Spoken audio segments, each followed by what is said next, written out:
Hey everybody, and welcome to another episode of Superheroes, Movies, and Superhero Movies. I'm Justin Speck. I'm John Pelzel. Today we're going to talk about Captain America, the First Avenger, released in 2011, directed by Joe Johnston, written by Christopher Marcus and Stephen McFeely, and starring Chris Evans, Hugo Weaving, Haley Atwell, Sebastian Stan, Tommy Lee Jones, Dominic Cooper, Stanley Tucci, Toby Jones, and a lot of other folks. This was the last film of Marvel's Phase 1.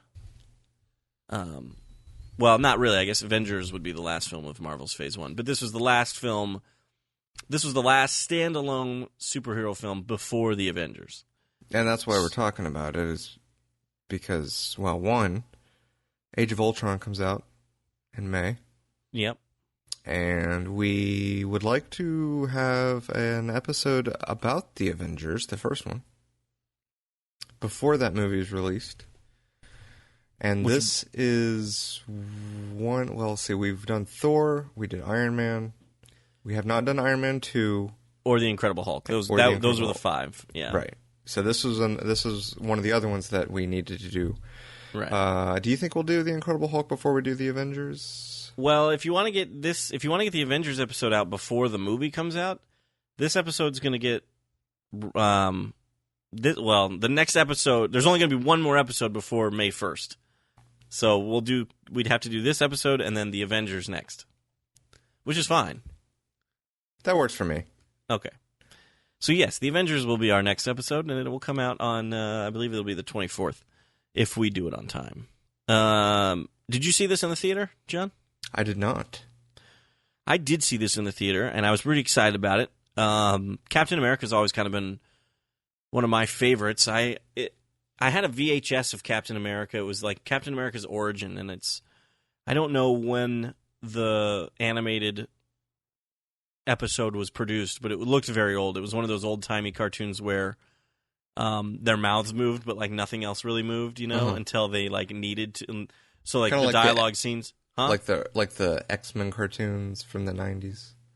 Yeah, but I think it was a little older than that. Because like, really? At least because this was. I mean, this. I'll have to see if I can find it somewhere, and see if I can find a link to it on YouTube or something. Because this was old, and it was pretty cheesy. But it told the origin story of Steve and how he was like this scrawny military. In the cartoon he was already in the military, and but I guess he was fairly useless, and so he was kind of recruited to be a part of this super soldier program. And he wasn't the only one in the cartoon. There was like multiples, but he was the only one that actually went through with it before I guess something happened. The place blew up or something. But so I watched that tape a lot. I remember watching it over and over again, and Bucky was in it and everything, and Red Skull. And so I knew his origin pretty well. And then I had Captain America action figures and things like that. And but honestly, I don't think I ever read. I did read some Captain America comic books in the early 2000s. I remember they brought him back after 9/11 because I guess his line of comics had kind of he hadn't had his own comic for a little while, and they brought it back. And so I read that for a little while. But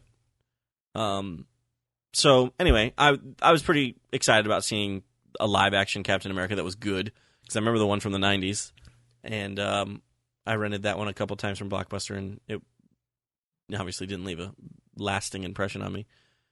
And since all the other Marvel movies were pretty good, Iron Man, Thor, we enjoyed those, so I was really looking forward to Thor and Captain America came out about the same time. They did, yeah. Thor, I don't remember which one came out first, but they were like the same summer. Thor came out first, and then Captain America. And the only reason I remember that is because of the post-credit scenes in both of those. The post-credit scene in Thor had Nick Fury showing he was showing off the Tesseract to Stellan Skarsgård's character, whose name I can't remember now. And it was like Loki was in the reflection or whatever, so it was like Loki was behind it. And then the post-credit sequence for this film was just a teaser for the Avengers, which was the first look at the Avengers that we had gotten so far. That's and it was real short, and it was real quick, but it was enough to get you really excited. But the Avengers was still 1 year away.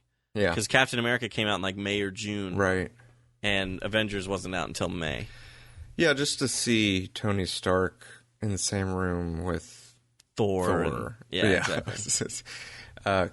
That was something.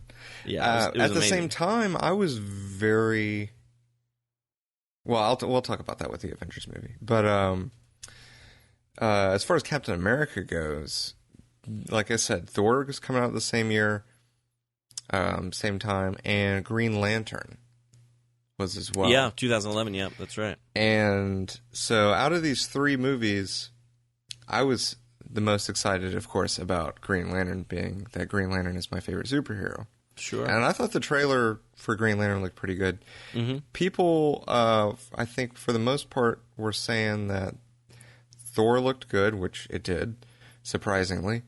And Captain America, I think that was kind of everyone's favorite as far as the trailers were going and everything. And I couldn't understand that because the trailer for Captain America, or the footage that was shown before it came out, wasn't doing that much for me. Mm-hmm. And as far as my background goes on Captain America, I don't really have much. I had a couple figures of him. I had him, and then I had I don't think it was him. It was probably another character, but he, instead of the blue, it was like a black suit. And I can't remember his name, but yeah, I'm pretty sure it was a different guy. Interesting. You don't know who I'm talking about? I don't. It doesn't ring a bell. Okay. But anyway, yeah, he wasn't in any of I think he maybe had an appearance in an X-Men or Spider-Man episode, but that was like after I'd stopped watching them, really. Yeah, it was in the later seasons of X-Men, because I have it on DVD, and he's on the cover. Yeah. And it was, I remember popping in because I was like, I don't remember Captain America being in this show. And it was really weird that fifth volume, anyway, of the DVD that I got. It's like they changed animation companies or something. Did they really? Yeah, and I think it might have even had a different intro. I'll have to pop it in to remember. But I it was never made not it to season 5. Yeah, it was not the same cartoon as the ones that you and I kind of grew up on. So when they had it on Netflix a little while ago, I got to I think season 4. Oh yeah, and it was all the same. I don't remember it changing. Yeah, so it must have changed in the last episode or in the last season or something. Yeah, it was really strange. It threw me off. I was like, this looks really strange. So yeah, it was different. I don't know why they did that. Yeah. Obviously, it was the death of the cartoon. Right. But yeah, I had also some trading cards of him, and I knew who he was, but yeah, that was about it. I didn't know how he got his powers. I knew about Red Skull, right, from trading cards. Yeah. But yeah, that's really about all the knowledge I had about him.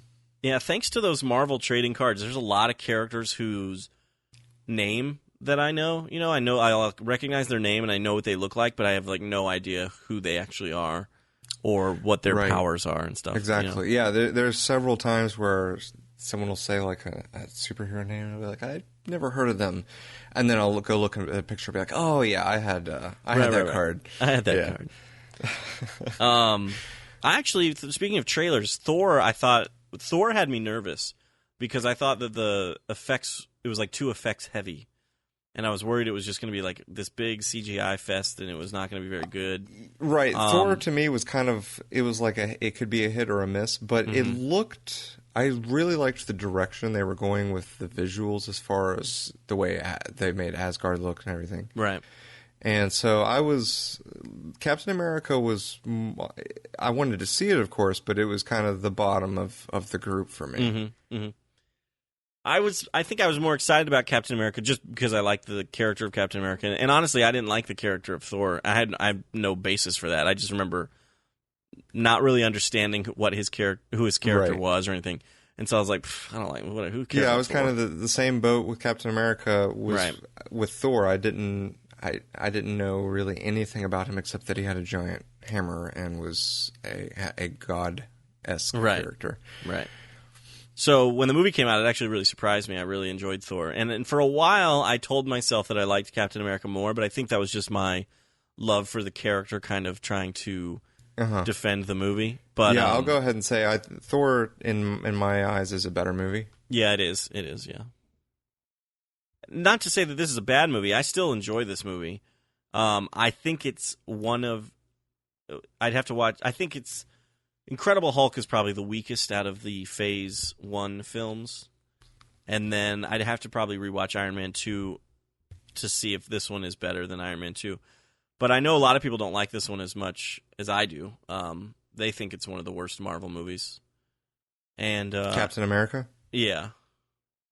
I can agree with that, but I think the wording is bad. It's because there's not really a worse. Well, right. It's they're all pretty good and they're all entertaining. Right. It's the least good movie, I suppose. Right. So for a while, and I still don't really totally understand it, but I guess I like pretty much all superhero movies, and so I can find something to enjoy about pretty much all of them. This one I think is a little harder to sit through once you've seen it a few times. Just because it's a lot of setup and everything, I can see that. See, I've only seen this movie this is probably either the second or third time I've ever seen this movie. Right. And I enjoyed it, I think, a little more than, not that I didn't enjoy it the first time, but I think I enjoyed it even more this viewing than I have in the past. I saw it twice in the theater, and I know I watched it at least a couple of times when it came out on DVD and Blu-ray. And then I know I've watched it once or twice for this episode, or for this podcast, because we were supposed to do it a long time ago, and then plans got changed. So I've seen it a handful of times, probably maybe 6. And so it does. And I saw it again when Avengers came out. They did the marathon. I watched Iron Man and Incredible Hulk and Iron Man 2, Thor and Captain America. So I saw it technically 3 times in the theater. So I still love the character and I still love the movie. Captain America 2, which we'll talk about in a future episode, knocks this one out of the, blows this one out of the water or whatever. Yeah. But and it's interesting because they're written by the 2 movies are written by the same guys. Mm-hmm. So I wonder. It's interesting too. I was picking up on this while I was watching it. Neither of the movies of the Captain America movies are superhero movies, right? But they're about a quote unquote superhero, right? But they're more like, especially this one was very espionage. Mm-hmm. And that's how, the army focused. The second one is very like spy thriller-ish. Right, exactly. And I like that about both of them, honestly. I do too. I really liked that Marvel decided to keep the World War II aspect of Captain America. I bet that was a hard decision to agree on, also, because I bet half the people. I'm sure there were discussions. We need to put this in the modern world. Let's just have a flashback from World War II kind of thing. But no, I agree. I'm glad that this first story really took place in his original world. Right. And they could have done something weird and updated it to where he was like, a present day, trying to get into like present day military and stuff like that. They could have they could have scrapped the World War II thing and done something where he was born in the 80s or something, and had it just be in present day. Oh, that would have been awful. And it would have been really weird, yeah. And I think they did a really great job of really tying everything together, by having Howard Stark in it. That was probably another thing that I don't know if that went, it would have been interesting to be a part of those conversations at Marvel, and be like, what do we do? Do we want to keep the World War II storyline? And somebody somewhere deciding, if we do the World War II storyline, we could have Howard Stark be a part of it and have Howard Stark be, part of the program and everything. And people were like, if I was in the room, I'd be like, that's a great idea, So exactly. Clearly that was the best way to go, and so I'm very glad they did that. And it would. I don't see how you would have been able to make Captain America who he is without the World War II story. I agree, because that era in America was so, and that's one of the notes I wrote down. There's a scene in the movie where it's early on. It's before he gets his powers, and he's in the theater, and they're showing the newsreel, trying to get people into the army and everything. And there's this juror being really rude during the movie, and Yeah. I was like, I can't imagine anyone in that time period being vocal about like that against the American army. Right. I mean, everyone was gung-ho for it, and it just didn't fit for me. Right. But I'm bringing that up because that's part of what made Steve Rogers who he was. Mm-hmm. Was he had that embedded America, serve your country, and that's really where the golden part of that was during that time period. Mm-hmm. So to create Steve Rogers as the Captain America that he needs to be, you kind of needed him in that period when we were fighting the Nazis, and to really develop who he was. I can't see it being a gung-ho Captain America that was born in the 80s. It just right. It just doesn't work. Right. To that extent, for sure, I definitely agree with it. And I like, because he's born in the 40s, or actually, I guess he was born earlier than that, in the 30s, I suppose, or maybe even the 20s. My math is terrible right now, but he probably would have been born in it would have been the 20s, I think. Yeah, like early to mid 20s. Yeah. Because of that, I love how once he's, we jump to Avengers and he's this kind of fish out of water, and he has this very polite kind of attitude. He calls people ma'am and things, which people still do nowadays, obviously, but he does it with such an earnest kind of way that it really puts him. He stands out from everybody else, which I think is another great quality of the character. Very true. I like how in those scenes, when you're talking about in the movie theater, those scenes really set up who Steve Rogers is. How he's not afraid to back down. Even though he's smaller than anybody. Right. And I like how there's those little references to who he's going to be. He's using the trash can lid as a shield and things like that. And so there's a couple of those nods. What do you think of the CGI? The small Steve Rogers. It's crazy because to me it looks perfect. There are times where I think it looks flawless, and then there are other times, I remember the scene where he's riding in the car with Peggy, and he's like, "I got beat up in that alley." I got beat up in that alley too, where I feel like it doesn't look quite right, they're cutting off his chin or something. Interesting. I didn't pick up on that. But supposedly the way they did that, I assumed what they did was they had a stand-in, a skinny, smaller stand-in, and then they kind of did face replacement stuff. Which I think they did do for a couple of shots, but for the most part, according to the special features, Chris Evans was acting out all those scenes, and then they digitally shrunk him, which is even crazier to think about, really. Because I was watching this, and I remembered hearing something about CGI, but I was like, I couldn't figure it out. I was like, it looks great. Yeah, it does look very good. And I love, that they he looks. I like how he's shorter than Bucky, right? And so they did it just enough. He's skinny enough to where it still looks real. It doesn't look like he's a hobbit or anything. Yeah, he looks like a very skinny, scrawny, just small short guy. Yeah. And so when he goes through his transformation and comes out of that chamber for the first time, and you see just how huge he is, it's such a different person, really. I thought it looked amazing. Yeah, that's a great scene. But speaking of which, that's something else I wrote down.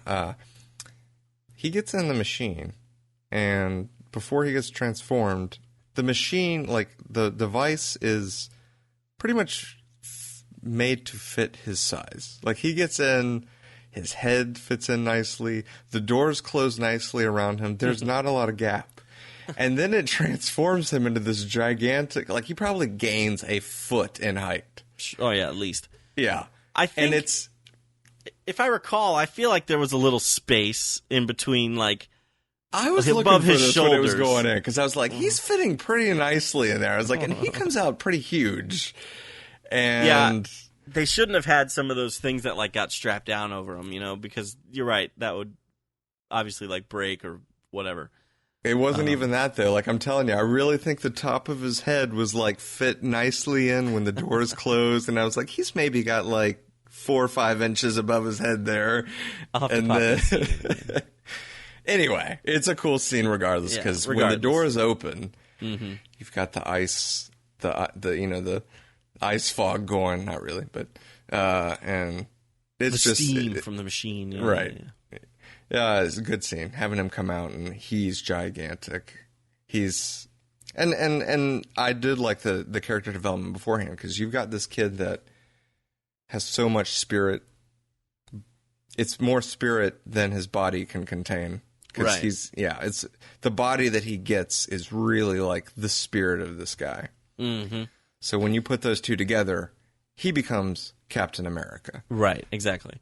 And even, Stanley Tucci's character talks about how the serum makes good people great, and so it's like, it enhances even his, like, his good attributes, his manners, if you will, and like his drive to fight the bad guy and his, fight for the little guy and things like that. So, like, it really does turn him from this kind of good guy to this Captain America. Yeah. Yeah. What do you think about Tommy Lee Jones in this film? At first, I love Tommy Lee Jones, but I'm getting this thing lately where whenever I see Tommy Lee Jones, I'm like, okay, guys, I get that you want to put a famous face in. However, and for a little good portion of the movie, I had that, but as time went on, he just impressed me again. He's such an amazing actor. Yeah. And he's just, it's a joy to watch him do pretty much anything he does. I was pretty excited when I found out Tommy Lee Jones was cast in Captain America. And I remember reading an article with him pretty close to the time the movie was coming out. And he said that he was like, my character in Captain America is, he's like, you've seen him in 100 different movies. He's like, it's nothing new. And that's exactly what I was thinking. Right. But he was like, but it was fun to be a part of the movie and everything. And that's true. It's like, he is kind of that, you've seen that character before, and he has some good one-liners and things like that. But I did like his character, and I like the way Tommy Lee Jones It's the way that he delivers the lines. It's like Tommy Lee Jones needed to be the person to say that. Right. That's something Tommy Lee Jones would say. But it was okay. I felt he was a major asset to the movie.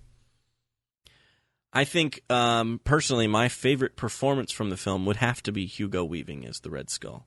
Another amazing actor. Another amazing actor playing another villain. I realized watching him, I think I've thought of it before, but he has a slight Sam Neill-esque to him. Have you ever picked up on that?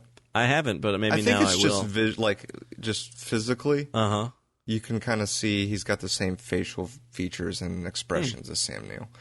A little bit different acting style, but I love wonder the what accent. he would have been like as Dr. Alan Grant in Jurassic Park.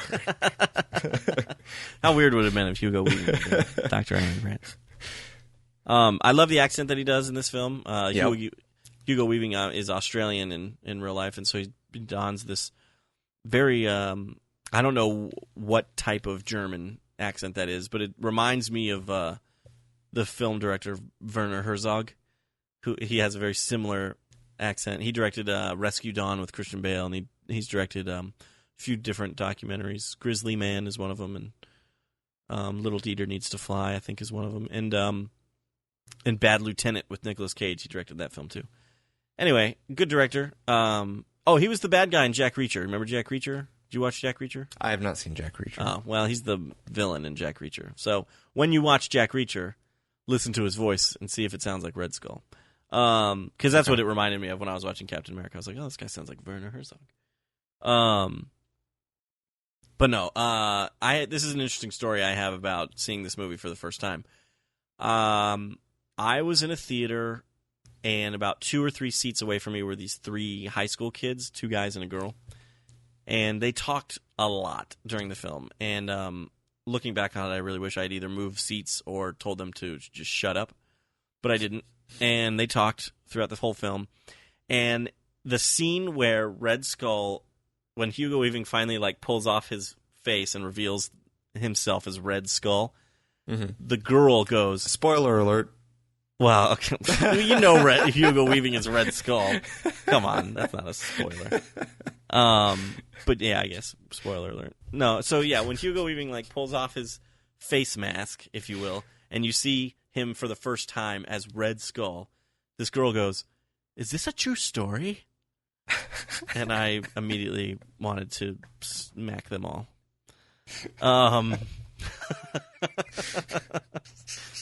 So that's my funny story for Captain America. Some girl thought that Red Skull was real. So that made me Nice. Made me hopeful for the future of America. Yeah, no kidding. Wow. And they just keep getting better and better as time goes on, don't they? So I'm hoping she was just playing dumb to try to,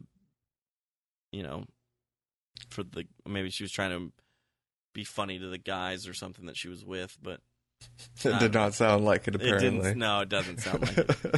It's a true story. Oh my goodness. I liked how the scientist guy, I don't remember his name, but he's very stereotypical. Yes. Of a German scientist. He's got the big glasses. He's kind of got the weird looking head that's like too big for his body, and he has the German accent with the, you just imagine him stirring the chemicals over there and the vials. You're talking about the good guy, right? The guy that no. Okay, the guy that's not Stanley Tucci. You're talking about Toby Jones. Yeah, you're talking about what was his character's name? Zola, Dr. Zola. Yes. Yes. And I've never finished this movie. I just actually started watching it for the first time a couple nights ago. Underworld. The vampire film. Okay, Beckinsale. Yes. Okay. And the scientist in that, I was thinking about, is the same situation. I was like, I like how they picked this guy. He's got like the bib on his scientist vest, and he's got the thick German accent and the glasses. And then this comes up in Captain America again, and I'm like, it's just amazing how that works out. But it fits better in this one because they're actually Nazis. Right. So. Technically, they're Hydra. Yes. And that came up too. I was like, why? I was like, are they going to just do Hydra? I was like, I thought it was Nazis. But they are. They're technically Nazis. They're like a branch for the They're like Nazis. A branch, yeah. And he I think, Red Skull sees himself as above Hitler. And that was some questions I had until he did that. I was like, why? I was like, it seems like these people are saying Hail Hydra. I was like, aren't they Nazis? But then, yeah, Red Skull's like, we're taking over. Yeah. Yeah, back to the science thing. I'm curious where that stereotype came from. It had to have been, because it's been around for a while. You saw it in Looney Tunes cartoons. Like the mad scientist type thing? Yeah, but always with that like German accent to him. You know what I'm talking about. Yeah, I do. And I'm not sure where it originated. I could see it originating around World War II time, where they kind of are, poking fun of the German enemy that we were fighting at the time. So I could see that being like, look at the mad scientist German doctor, I don't know. It's always a mad scientist, right? German. So, or I could, I was thinking it might have been a little before that, maybe with theatrical serials. I could see like mad scientists kind of being the bad guy in those. Yeah. I think about like the Max Fleischer Superman cartoons. I feel like there was a mad scientist as the bad guy in a couple of those. Who like wore like the white trench coat and had the glasses and was bald or something. Right. Or had like the pointy goatee or something. Has the laboratory. Right, exactly, yeah. So I don't know where that originated from, to be honest with you, but been around for a while for sure. I didn't mind seeing it in this though. It was fine because and Toby Jones is such a good actor too. So yeah, he does a good job with it, and it's not too over the top or anything. Exactly, it fit. Right. We were talking about Tommy Lee Jones earlier. I wanted to throw this in.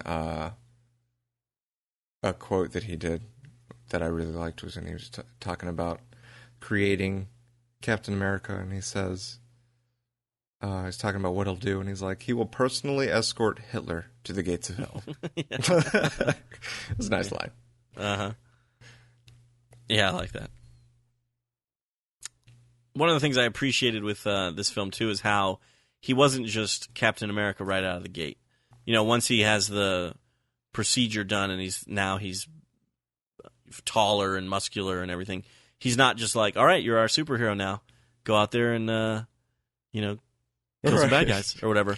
He's a poster boy. He's actually considered a failed experiment because they wanted more of him. They didn't want just one guy. They wanted an army of like super soldiers. True. And so because it was a failed experiment, they decided, they used him as like the poster child for the army, and they put him on the stage show, and and that's what I really appreciate. So they put him in like the classic Captain America suit, and it has like the little wings on the side of the. But it looks like a Halloween costume. It does. It looks really cheap and cheesy, which is another reason why I think I really enjoy it. And that whole sequence is funny. And then, there's whoever decided to do it, I thought was actually pretty genius. The way it has kind of the evolution of the Captain America suit, because we start off with that one real cheesy, and then when he decides to go save Bucky and those guys, he's wearing that costume, but it's underneath his. He puts on like the army fatigues or whatever over top of it, and then I believe it's Peggy Carter who gives him the helmet that has the A on it. She doesn't give it to him; he steals it. Well, I thought she stole it from the. Oh, was it her? Girls. Yeah, I guess I thought it was her that gave it to him, but maybe not. Maybe he took it. But yeah, so he's got so now he's kind of got like a World War II sort of Captain America outfit, and it's not until after he saves those guys and really kind of becomes Captain America that they finally give him the suit. And Howard Stark, I think, is a part of that. Develops the actual Captain America suit, which I love, by the way. I think it looks really good in this film. It's very tactical right. I like it too. I like the one in the Avengers a lot. Mm-hmm. And then in the second one, it was okay, but I didn't like it near as much as... Because it was pretty much straight blue, wasn't it? It was like way more blue. Yep. Yeah. I felt like the Avengers probably had the best costume. But the Avengers has the one that's like too. Closest to the comic book character, I think. Right. Yeah. And I think that's why I liked it. Yeah. A lot of people didn't, from what I understand. Right. So shame on you. Yeah, I'm with you. It was good. I like it too. I think the one in the new Avengers actually looks really good too. And I think part of the problem people had with that suit in the Avengers is how it's like it has like the neck part. It connects to the helmet, which I thought made it look like Captain America.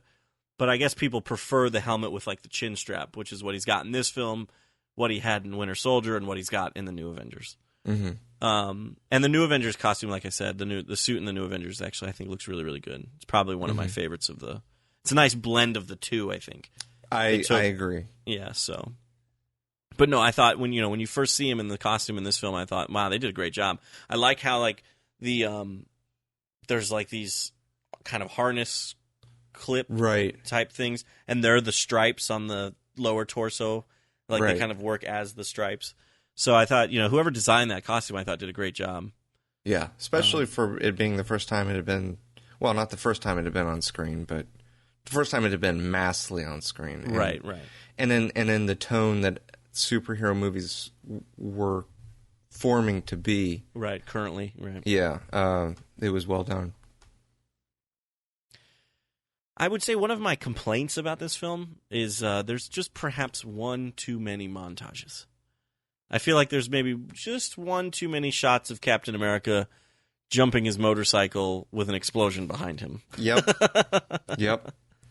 And it didn't bother me until... It wasn't even a montage that bothered me. It was the moment that I realized that they had that. It'd be okay if you just have that. I would have been okay with it. But then you've got the one scene at the end where Red Skull is flying away in the plane. Mm-hmm. And Captain America is able to catch up to him with a turbo blasting vehicle. I did not like that at all. Right. Then you have, after he actually gets on the plane takes off, and then the car spins, and the back two wheels are hanging off the edge of the cliff. Right, as they're like, oh, we made it. Yeah. That scene made me remember all of the times that he had been jumping in the explosions that hadn't bothered me before. Right, yeah. And I was like, you know what? It's one of those moments. And then there were these.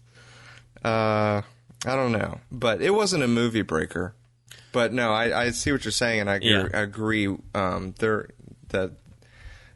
were a few action shots that could have been I could have done without.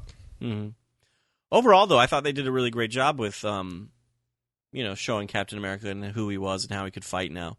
And yeah, a lot of the fight scenes were really cool. I liked how he used his shield. Yeah, that was what I was gonna say. I liked a lot of the shield throwing moments and shots. I thought, but it made me think too. Back when Howard Stark was showing him the shield, or he was showing him shields, and then he sees the one on the bottom, and he's like, "What's this one?" And he's like, "Oh, that's just a prototype." First of all, it seems like we had a discussion about this in an earlier podcast about the metal that it's made of, and how it's the rarest in the world. Yeah, and I don't remember. Something was said where it sounded like they didn't know if it was all of the metal, but they said that they had it all. But that's not exactly what he said. He was like, "This is the rarest metal in the earth or in the world, and this is all we have." So there could be more metal out there. Isn't it originally made of adamantium?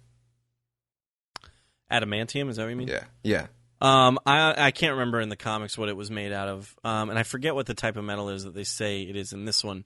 But I know that metal that they refer to in the film, I believe is found in where Black Panther is from. It's it's in that country is where that metal can be found or something. Gotcha. I heard that because of the issues with vibranium, that's what they call it in this film. They call it vibranium. Right. With the X-Men movies, that they couldn't use adamantium because of that. That's possible. I could see that. It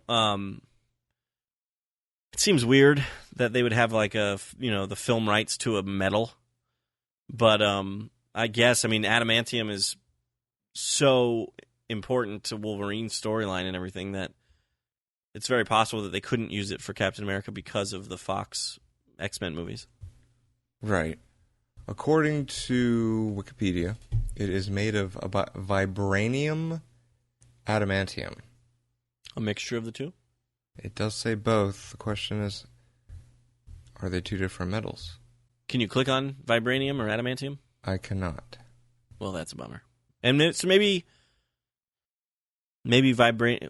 Actually, if anybody out there knows if vibranium adamantium is what we consider adamantium for Wolverine, let us know.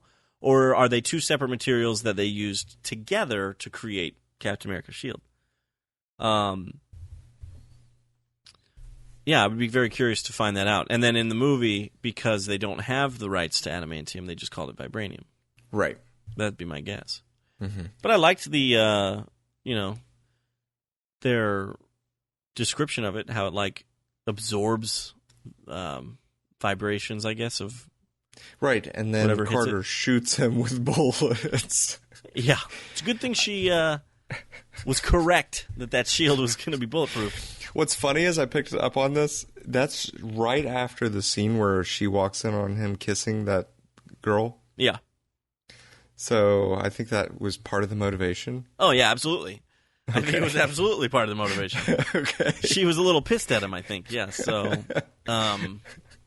for sure. I like Haley Atwell as Peggy Carter. I think she does a really great job. I haven't watched that show. Have you watched Agent Carter on No, I haven't seen that or Agents of S.H.I.E.L.D.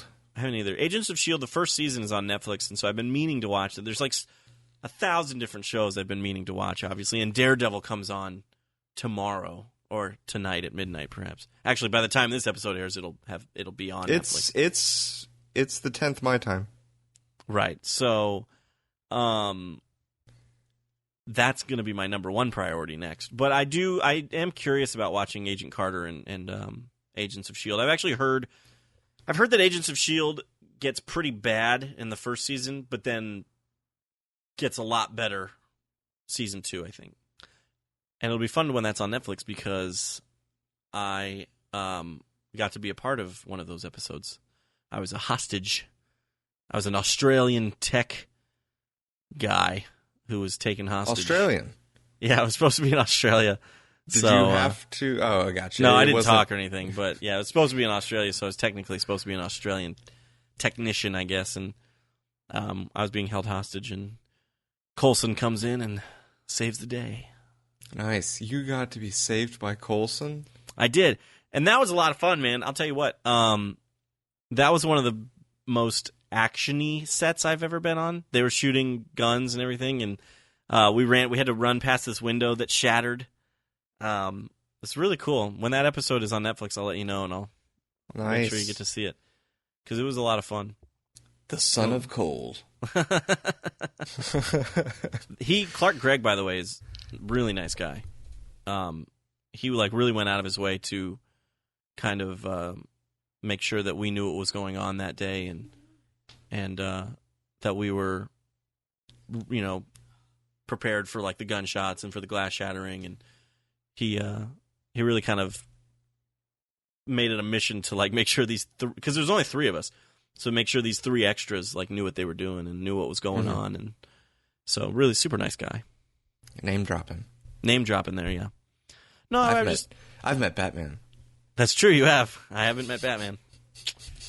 No, but that was fun. It was one of the best times I've ever had on set. So, nice. Really enjoyed that.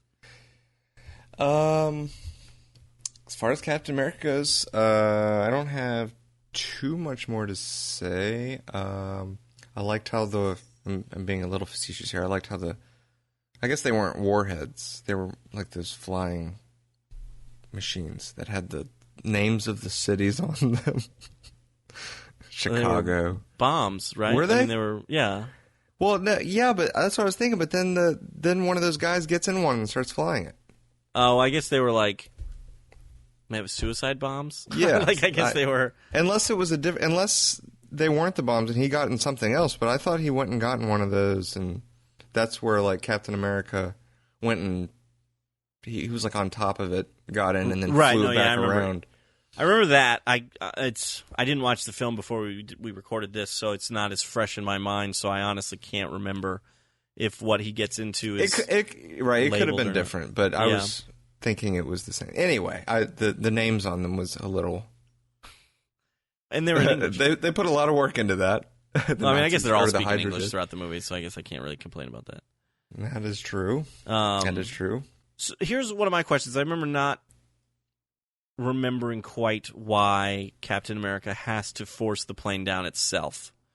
After he defeats Red Skull and the Tesseract, I guess, I can't even remember what happens to the Tesseract. Does it dissolve or Right. No, it goes into the ocean, right? It falls into the ocean or something?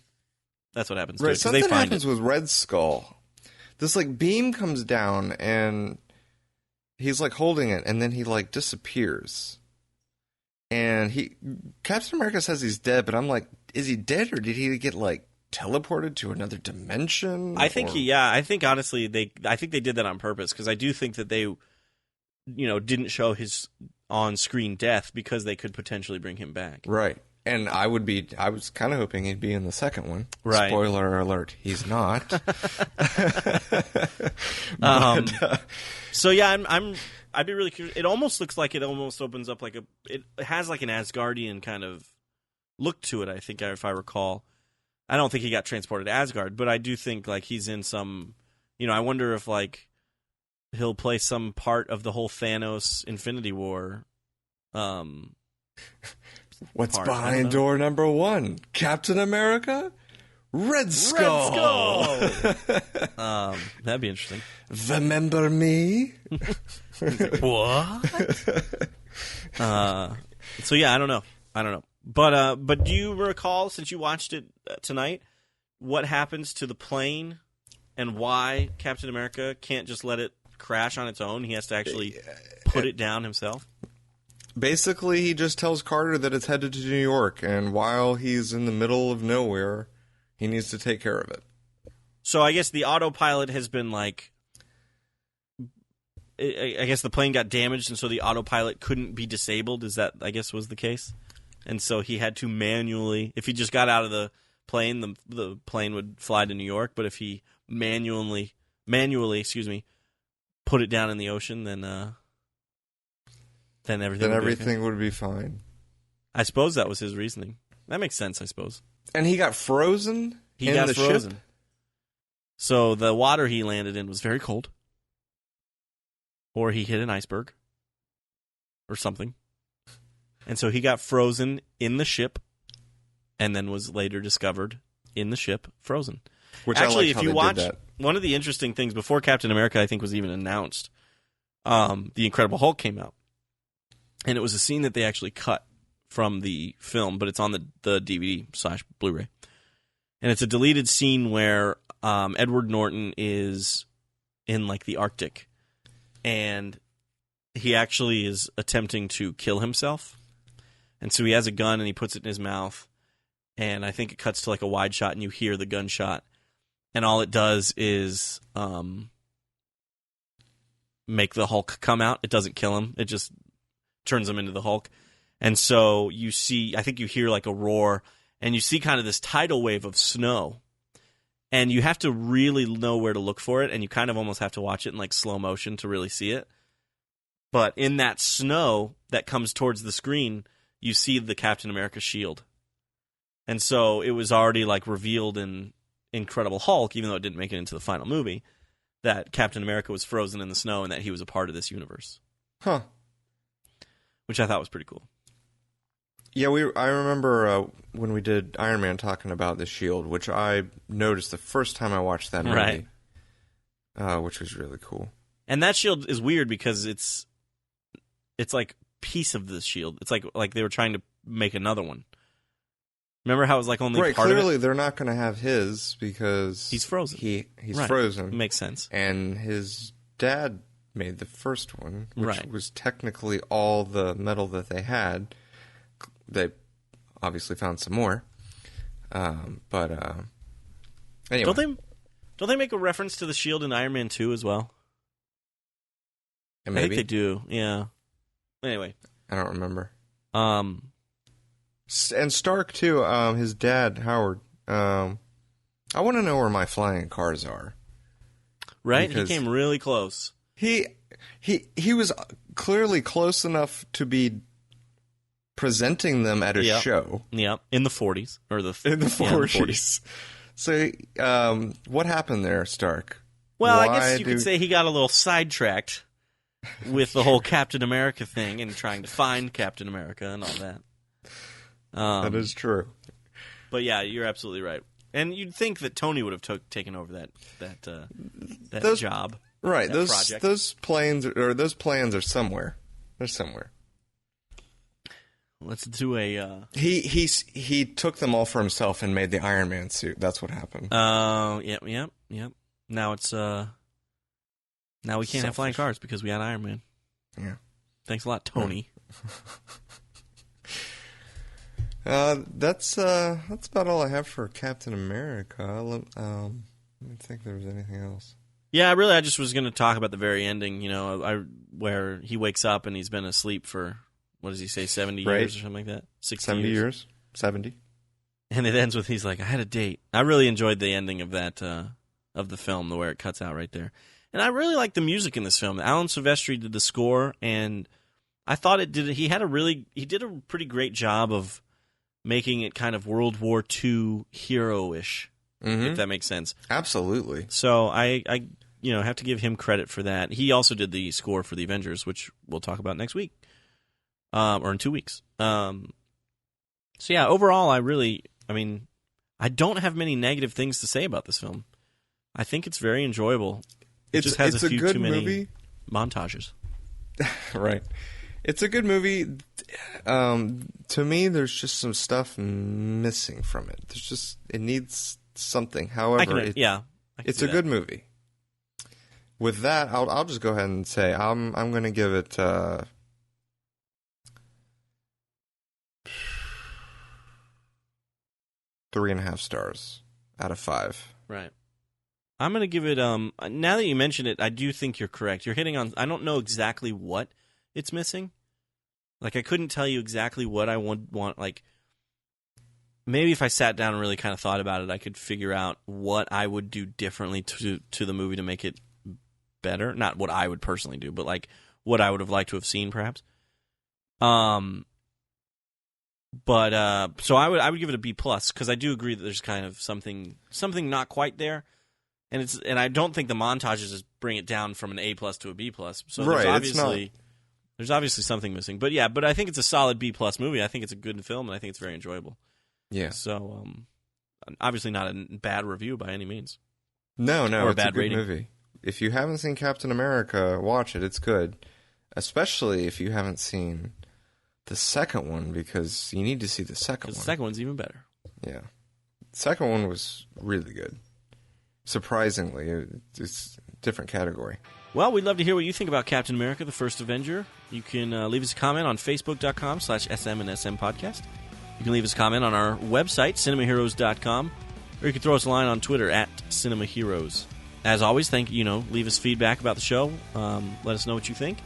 Yeah, I think that about wraps up this episode of Superheroes, Movies, and Superhero Movies. I'm Justin Speck. I'm John Pelzel. Thanks for listening, and thanks for downloading.